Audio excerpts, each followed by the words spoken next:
પશુમાણી ભદ્રાવીર કી જય। आज चैत्रवत दशम ने बुधवार तारीख 23/4/2025 मंगलवार माणी भद्र दादा मस्तक दर्शन કરી રહ્યા છો। આપણે સૌ ભક્તો સાથે મળી દાદા સ્તુતિ અને સ્તવના કરીશું। દરેલું સૌ કામ સિદ્ધ કરવા છો દેવ સાચા તમે, ને વિઘ્નો સગળા વિનાશ કરવા છો શક્તિશાળી તમે।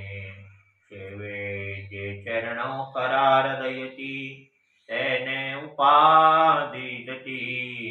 એવા શ્રી મણિપત્ર દેવ તમને બંધો ગણા ભાવતી। દેવા સુખ સમસ્ત જનને જે છે સદા જાગતા, સેવા ના કરનાર ના પલકમાં અષ્ટો બધા કાપતા। સિદ્ધિ સર્વ મળે